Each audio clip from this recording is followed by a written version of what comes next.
پاک ہے وہ ذات ہر کمزوری سے، پاک ہے وہ ذات ہر کمی سے، پاک ہے وہ ذات جس نے سیر کرائی اپنے بندہ خاص۔ اس دور میں بھی لوگ کہتے تھے کیسے چلیں گے حضور رات کے تھوڑے سے حصے میں مسجد حرم سے مسجد اقصی، مسجد اقصی پھر سدرہ، سدرہ سے آگے مکانہ کعبہ قوسین کی بلندیوں پہ کیسے پہنچ گئے؟ تو میرے رب نے قرآن میں فرمایا نہیں ان اللہ علی کل شیء قدیر، اللہ ہر چیز پر قادر ہے، اللہ ہر چیز پر، اللہ ہر چیز پر قادر ہے۔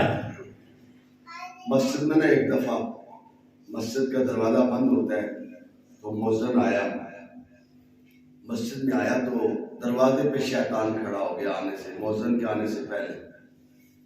جب مؤذن نے تالا کھولا تو شیطان نے اس کو سوال کیا انسان کی شکل اختیار کر کے، کہہ لگا یہ تو بتاؤ کہ اللہ سوئی کے ناکے سے اونٹ کو گزار سکتا ہے؟ سوئی کا سراغ پتہ ہے، دھاگا بھی کبھی مشکل سے کسی میں پڑتا ہے، دھاگا ڈالنے کے لیے بھی نظر کی ضرورت کبھی کبھی مشکل ہو جاتی ہے۔ مؤذن تھا، اذان دیتا تھا، ساری زندگی ہو گئی اذان دیتے ہوئے، لیکن اس نے عقل کے ترازو پہ تولا، اس نے کہا نہیں یہ تو نہیں ہو سکتا، سوئی کا سراغ تو بڑا چھوٹا سا ہے، اور وہ بہت بڑا ہے، وہ کیسے گزر سکتا ہے؟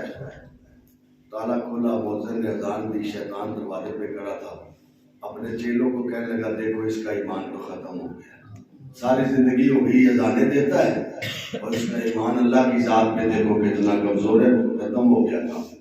پھر نمازی آنے شروع ہو گئے، نمازیوں سے سوال کرنے لگا۔ اب نمازی جو تھے وہ بھی اپنے مراتب سے جواب دیتے رہے، لیکن جواب یہی آتا رہا کہ یہ تو کام بڑا مشکل ہے، ناممکن مسئلہ ہے، یہ ناممکن کام ہے کہ سوئی کے سراغ سے اونٹ گزر گئے، یہ کیسے ہو سکتا ہے؟ آخر میں سب سے بعد میں جب وقت آیا امام صاحب کے آنے کا تو امام صاحب تشریف لائے، شیطان نے ان سے بھی سوال کیا، یا لگے بتاؤ سوئی کے سراغ سے اونٹ اللہ گزار سکتا ہے؟ انہوں نے جواب نہیں دیا بلکہ تھپڑ منہ پہ مارا۔ امام صاحب کہنے لگے تو جانتا نہیں ہمارا رب تو قادر مطلق ہے، اسی نے فرمایا ہے ان اللہ علی کل شیء قدیر، میں ہر کام پہ قدرت رکھتا ہوں، میں چاہتا ہوں تو مٹی سے انسان کو بنا دیتا ہوں، میں چاہتا ہوں تو آگ سے شیطان کو بنا دیتا ہوں، میں چاہتا ہوں تو نور سے نورانی مخلوق بنا دیتا ہوں، میں جو چاہے تو کر سکتا ہوں۔ میرا ایمان ہے ایک اونٹ نہیں، میرا رب سوئی کے سراغ سے 1000 اونٹ بھی گزارنا چاہے تو میرا رب قادر ہے، وہ گزار سکتا ہے۔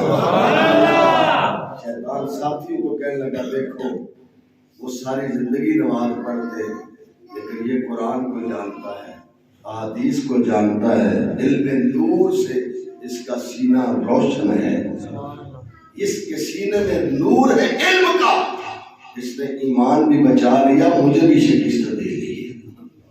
جب علم ہوگا قرآن کا اور حدیث کا تو پھر اس بات میں شک کوئی نہیں ہوگا، پھر یہ بندہ سوال نہیں کرے گا کہ حضور کیسے گئے، حضور کیسے گئے، آسمانوں کا سفر حضور نے کیسے کیا، کیسے حضور پہنچے، کیسے حضور گئے۔ اور باتیں یاد رکھنا، محفل ہوتی ہے تو کچھ بندے کو ہوتے ہیں جو خود آتے ہیں محفل میں، خود آتے ہیں، کچھ بندے وہ ہوتے ہیں جن کو بلا لیا جاتا ہے، اور کچھ بندے وہ ہوتے ہیں جن کو خود محفل میں لایا جاتا ہے۔ حضور کی ذات وہ ذات ہے، میرے آقا کی شان ہے کہ اللہ نے جبریل کو بھیج کے خود لامقام پہ بلایا، اور اسی لیے ہم کہتے ہیں بلغ العلا بکمالہ، کشف الدجی بجمالہ، حسنت جمیع خصالہ، صلو علیہ۔ کوئی حد ہے ان کے عروج کی، کوئی حد ہے ان کے عروج کی، بلغ العلا بکمالہ، حضور کی شان ہے، حضور کی یہ عظمت ہے۔ حضور سرور کائنات صلی اللہ علیہ وآلہ وسلم کو شب معراج بے پردہ دیدار عطا فرمائے. اور یہ انعام اللہ نے حضور کو دیا ہے، صرف نبیوں میں سے کسی نبی کو بھی یہ انعام نہیں ہوئی. حضرت موسیٰ علیہ السلام کو ایک دور پہ جاتے تو کہتے قال ربی ارنی، اے میرے رب مجھے دیدار عطا فرما. سبحان اللہ، طلب کر رہے ہیں مجھے دیدار عطا فرما، اے میرے رب مجھے دیدار عطا فرما. یہ تو موسیٰ علیہ السلام ہے، اور میرے اور آپ کے نبی کی شان کیا ہے؟ سبحان الذی اسری بعبدہ لیلا من المسجد الحرام الی المسجد الاقصی الذی بارکنا حولہ لنریہ. سبحان اللہ. وہاں موسیٰ علیہ السلام کہہ رہے ہیں قال ربی ارنی، اے میرے رب مجھے دیدار عطا فرما. یہاں میرا رب کہہ رہا ہے لنریہ، محبوب آجا میرا دیدار کر. سبحان اللہ. بلغ العلا بکمالہ، کوئی حد ہے ان کے عروج کی، کوئی حد ہے ان کے عروج کی. حضور علیہ السلام کو اللہ نے نوازا. لیکن یہ انعامات کب ملتے ہیں؟ پہلے مشکل سے گزرنا پڑتا ہے، پہلے اپنے حصے کا کام کرنا پڑتا ہے. لیکن میں اور آپ اپنے حصے کا کام نہیں کرنا چاہتے، عظمت حاصل کرنا چاہتے. میری اور آپ کی ذمہ داری ہے کہ ہم اپنے حصے کا کام کریں، دینی کام کریں. جو دین کا میرے حصے کا میں کروں، جو آپ کے حصے کا وہ آپ کریں. حضور علیہ السلام کو معراج نصیب ہوئی، میرے رب نے عطا فرمائی تو کتنے دکھوں سے پہلے حضور گزرے. رب فرماتا ہے ان مع العسر یسرا فإن مع العسر یسرا. پہلے مشکل ہے، بعد میں آسانی. اور مشکل کا راستہ ہم اختیار نہیں کرتے، ہم آسانی کا راستہ اختیار کرنا چاہتے ہیں.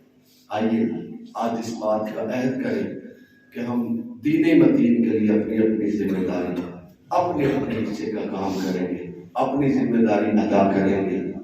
اور حضور سرور کائنات صلی اللہ علیہ وسلم نے جس راستے پہ چل کے امت کو بتایا کہ اس راستے پہ چلو، اس راستے پہ ہم چل کے اپنے رب کو بھی راضی کریں گے، اپنے محبوب مصطفیٰ صلی اللہ علیہ وسلم کو بھی راضی کریں گے.